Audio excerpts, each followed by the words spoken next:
உங்களுடைய பிசி இல்லைனா லேப்டாப்பில் நீங்கள் வந்து விண்டோஸ் ஓஎஸ் போடும்போது பார்த்தீங்கன்னா ஹார்ட் டிஸ்கில் நீங்கள் ஓஎஸ்க்கான பார்ட்டிஷனை வந்து செலக்ட் பண்ணும்போது பார்த்தீங்கன்னா அதில் செலக்ட் பண்ண முடியாமல் Windows cannot be installed on drive 0 partition 1 இல்லைனா 2 இல்லைனா 3 இல்லைனா 4 இந்த மாதிரி ஏதாவது ஒரு எரர் மெசேஜ் உங்களுக்கு காமிச்சுன்னா என்ன பண்ணணும் அதை பற்றி இந்த வீடியோவில் எக்ஸ்பிளைன் பண்ணுறேன். ஸோ இந்த மாதிரி எரர் மெசேஜ் உங்களுக்கு செலக்ட் பண்ணும்போது காமிச்சுன்னா நீங்கள் ஃபஸ்ட்டு உங்கள் பிசி இல்லைனா லேப்டாப்பில் கீபோர்டில் பார்த்தீங்கன்னா ஷிஃப்ட்டு F10 வந்து ப்ரெஸ் பண்ணிக்கோங்க. ஸோ ஷிஃப்ட் F10 ப்ரெஸ் பண்ணணும்னு பார்த்தீங்கன்னா ஆட்டோமேட்டிக்கலி இந்த கமாண்ட் ப்ரொமண்ட் வந்து உங்களுக்கு ஓப்பன் ஆயிரும். இந்த கமாண்ட் ப்ரொமண்ட் ஓப்பன் ஆனோன்னு பார்த்தீங்கன்னா நீங்கள் அதில் ஃபஸ்ட்டு என்ன டைப் பண்ணணும்னா டிஸ்க் பார்ட்டுன்னு டைப் பண்ணிக்கோங்க. ஸோ டிஸ்க் பார்ட்டு டைப் பண்ணி என்டர் கொடுத்துக்கோங்க.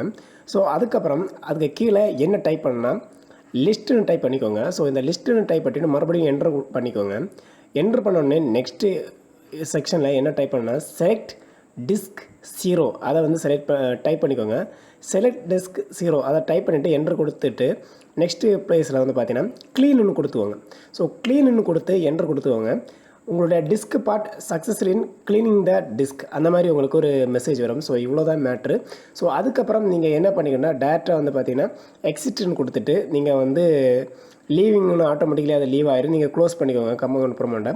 க்ளோஸ் பண்ணதுக்கப்புறம் நீங்கள் மறுபடியும் என்ன பண்ணிக்கணும்னா டேரெக்டாக உங்களுடைய கமாண்ட் ப்ரொமண்ட்டை எக்ஸிட் பண்ணதுக்கப்புறம் நீங்கள் என்ன பண்ணிக்கணும்னா மறுபடியும் இந்த பேஜை வந்து க்ளோஸ் பண்ணிக்கோங்க. மேலே இன்டூ மார்க் போட்டிருப்பாங்க, அதை க்ளோஸ் பண்ணி எஸ் கொடுத்துட்டு ஸ்டார்டிங்லேருந்தே மறுபடியும் இன்ஸ்டால் கொடுத்து நீங்கள் ப்ராப்பராக செட்டப் பேஜுக்குள்ளே வந்துடுங்க.